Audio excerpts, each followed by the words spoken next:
ನಾನು ಸ್ವಲ್ಪ ಜನರನ್ನು ಗಿಡಿಯೋನು ಸೈನ್ಯವಾಗಿ ನಾನು ಬದಲಾಯಿಸಲು ಸಿದ್ಧನಾಗಿದ್ದೀನಿ.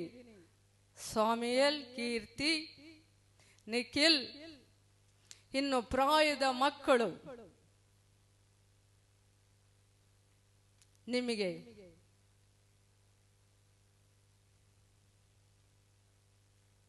ನೀವು ಚೈನ್ ಪ್ರೇಯರ್ ಅಲ್ಲಿ ರಾತ್ರಿ ಹೊತ್ತು ನಿಮ್ಮ ಕೆಲಸಗಳನ್ನು ಮಾಡಿ ಮುಗಿಸಿದ ಮೇಲೆ ಸ್ವಲ್ಪ ಸಮಯ ನನ್ನ ಸನ್ನಿಧಿಯಲ್ಲಿ ಬಂದು ನೀವು ಮೊಣಕಾಲು ಹಾಕಿ ಪ್ರಾರ್ಥಿಸಬೇಕು.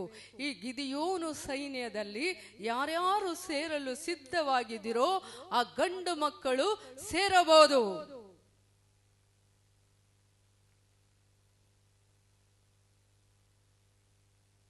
ಗಿದಿಯೋನು ಸೈನ್ಯವು ಅದು ಬಲವುಳ್ಳದು, ಪರಾಕ್ರಮವುಳ್ಳದು.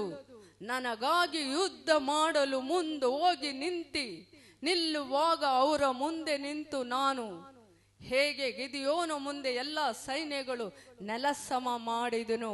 ನನ್ನ ದೇಶದಲ್ಲಿ ಇರುವ 140 ಕೋಟಿ ಮೇಲೆ ಜನರು ಇದ್ದಾರೆ. ಅವರನ್ನು ನಾನು ಬಿಡಿಸಲು ನನಗೆ ಗಿದಿಯೋನು ಸೈನ್ಯವು ಬೇಕು.